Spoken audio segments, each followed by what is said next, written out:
Hello my dear friends आपनालोक सकलोके मोर यूट्यूब चैनल नुरुल आलम नाजुलै आंतरिक स्वागतम जनाइছো। আজি আমি এই ভিডিওটিত ভিটামিন আৰু ইয়াৰ কিছু দৰকাৰী কথা এই সম্পৰ্কে আমি কেইটামান কথা গুৰুত্বপূৰ্ণ কথা আলোচনা কৰিম এই ভিডিওটিত। আপোনালোকে ভিডিওটি সম্পূৰ্ণকৈ চাব, একেবাৰে সৰু ভিডিও আৰু ইয়াত যিখিনি প্ৰশ্ন কথা সন্নিবিষ্ট কৰা হৈছে ইয়াৰ পৰা যিকোনো ধৰণৰ পৰীক্ষাত বিজ্ঞানৰ প্ৰশ্ন থাকিলে এই প্ৰশ্নসমূহ থাকেই থাকে। গতিকে আপোনালোকে একেবাৰে কম কথাৰ যদি ভিডিও বহুত গুৰুত্বপূৰ্ণ ভিডিও আপোনালোকে যদি বিভিন্ন প্ৰতিযোগিতামূলক পৰীক্ষাৰ প্ৰস্তুতি চলাই আছে আপোনালোকৰ বাবে ভিডিওটি বহুত গুৰুত্বপূৰ্ণ।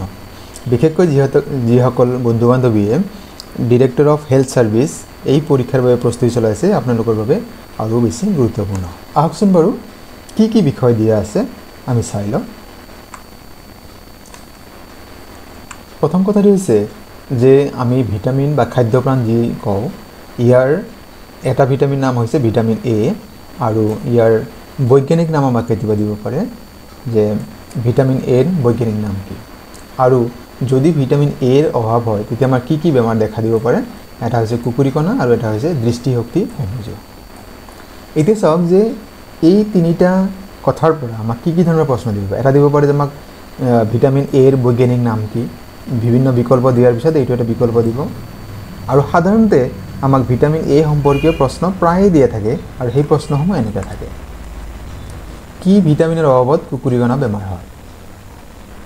গতিকে আমি ইতিমধ্যে পঢ়িছোৱে ভিটামিন এ হ'ব এইটো ভিটামিন এৰ অভাৱত আমাৰ কুকুৰিকণা বেমাৰ হয়। নতুবা প্ৰশ্নটি আমাক অলপ বেলেগ ধৰণে দিয়ে, তেতিয়া আমাক এনেকা দিয়ে ভিটামিন এৰ অভাৱত কি বেমাৰ হয়। আগতো আছিল কুকুৰিকণা কি ভিটামিনৰ অভাৱত হয়, ইয়াত দিয়া আছে ভিটামিন এৰ অভাৱত কি বেমাৰ হয়। ইয়াত চাওক আমাৰ দাঁতৰ বেমাৰ এইটো নহয়, স্কাৰ্বি নহয়, বেৰি নহয়, গতিকে আমাৰ ইয়াতে কি হয় কুকুৰিকণা। গতিকে অপশ্যন আমাৰ শেষৰটো হ'ব শুদ্ধ উত্তৰ। আমাক এই ধৰণৰ পৰীক্ষাত আমাক দিয়া থাকে। পিছৰ কথাখিনি হ'ল এনেকুৱা ভিটামিন B1 ইয়াৰ বৈজ্ঞানিক নাম হৈছে থিয়ামাইন আৰু এই থিয়ামাইন যদি অভাৱ হয় ভিটামিন B1 যদি অভাৱ হয় তেন্তে আমাক বেৰি নতুবা মাংসপেশী আমাৰ দুৰ্বল হ'ব। এই দুটা বেমাৰ আমাক দেখা দিয়ে। গতিকে আমাক কেতিয়া প্ৰশ্ন দিব পাৰে যে বেৰি কোন ভিটামিনৰ অভাৱৰ বাবে হয়। পৰৱৰ্তী প্ৰশ্ন পৰৱৰ্তী বিষয়টো আমি লৈছোঁ ভিটামিন চি ইয়াৰ বৈজ্ঞানিক নাম হৈছে এসকৰ্বিক এচিড আৰু যদি ভিটামিন চিৰ অভাৱ হয় তেন্তে আমাৰ যিবিলাক বেমাৰ দেখা দিয়ে সেইবিলাক হৈছে স্কাৰ্বি বা আমাৰ দাঁতৰ আলুৰ পৰা কি হ'ব তেজ ওলায়। গতিকে এইখিনি হৈছে আমাৰ ভিটামিন চিৰ যদি অভাৱ হয় আমি তেতিয়া এই অসুবিধাখিনি আমি ভুগিব লগা হয়। এবাৰ আমি জানি লওঁ যদি আমাৰ দেহত ভিটামিন ডিৰ অভাৱ হয় আমি ডিক আমি কি নামেৰে জানো। প্ৰথমতে সেইখিনি জানি লওঁ। ডি ভিটামিনৰ বৈজ্ঞানিক নাম হৈছে কেলচিফেৰল আৰু যদি ভিটামিন ডিৰ অভাৱ হয় আমাৰ দেহত তেন্তে আমাৰ ৰিকেট আৰু হাড় ঠুনুকা হোৱা আৰু বেকা হোৱা এই বেমাৰ আমাৰ দেহত দেখা দিয়ে। গতিকে ভিটামিন ডিৰ ক্ষেত্ৰত আমি এই ৰিকেট আমি পাম বা হাড়ৰ গঠন হাড়টো ঠুনুকা হৈ যাব সেই বিষয়ে আমাৰ অসুবিধাবিলাক দেখাব যদি আমাৰ কি হয় ভিটামিন ডিৰ অভাৱ হয়। পৰৱৰ্তীত আমি জানিম যদি এইবাৰ আমি ভিটামিন হয় মানে যদি খনিজ লৱণ যদি আমি কেলছিয়াম আমাৰ দেহত অভাৱ হয় তেন্তে আমাৰ কি অভাৱ হ'ব পাৰে। হাড় আৰু দাঁত ক্ষয় হোৱা এই দুটা ৰোগ আমাক দেখা দিব পাৰে কেলছিয়ামৰ অভাৱত। পৰৱৰ্তীতে আমি জানিছোঁ যদি আমাৰ দেহত আয়োডিনৰ অভাৱ হয় আয়োডিনৰ অভাৱ হ'লে আমাৰ কি হ'ব গৰল হ'ব। আৰু এই প্ৰশ্ন বহুত সময় আমাক দিয়ে আৰু প্ৰশ্নটি আমাৰ এনেকৈ দিয়ে যে আয়োডিনৰ অভাৱত কি বেমাৰ হয়।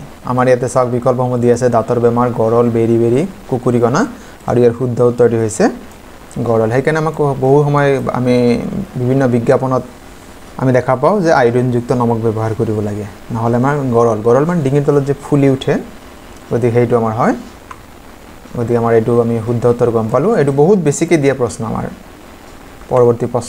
পৰৱৰ্তী বিষয়টো হৈছে যদি আমাৰ লু বা আইৰণ কম থাকে আমাৰ দেহত যদি আইৰণৰ পৰিমাণ কমি যায় লুৰ পৰিমাণ কমি যায় তেতিয়া আমাৰ কি হয় ৰক্তহীনতা বা এনিমিয়াত আমি ভুগোঁ। এই এনিমিয়াত ভোগাৰ ক্ষেত্ৰত পুৰুষতকৈ মহিলাৰ সংখ্যা বহুত বেছি থাকে আৰু ইয়াৰ ক্ষেত্ৰত আমাৰ বহুত এই ৰক্তহীনতাৰ লগত আমাক প্ৰশ্ন আমাক বহুতে সময় দিয়া থাকে এনেকৈ দিয়া থাকে কিহৰ অভাৱত ৰক্তহীনতা বেমাৰ হয় ইয়াত চাওক ভিটামিন এ আয়োডিন লো ভিটামিন বি গতিকে আমাৰ ইয়াতে গ বিকল্প শুদ্ধ হ'ব যে আইৰণৰ অভাৱত আমাৰ কি হয় ৰক্তহীনতা বা এনিমিয়াত ভোগা দেখা যায় মৰমৰ বন্ধু বান্ধৱীসকল এইখিনি আজি আছিল আজিৰ ভিডিঅ'ৰ বিষয়বস্তু ভিডিঅ'টি চাই কেনে পালে জনাব আৰু যদি আপুনি প্ৰথমবাৰৰ বাবে চেনেলটি চাই আছে আৰু মোৰ বিষয়বস্তুৰ উপস্থাপন ভাল পাইছে চেনেলটি সাবস্ক্ৰাইব কৰিব বুলি আশা থাকিল আৰু আজিৰ এই ভিডিঅ'টি সম্পূৰ্ণকৈ চোৱাৰ বাবে আপোনালোকলৈ অশেষ ধন্যবাদ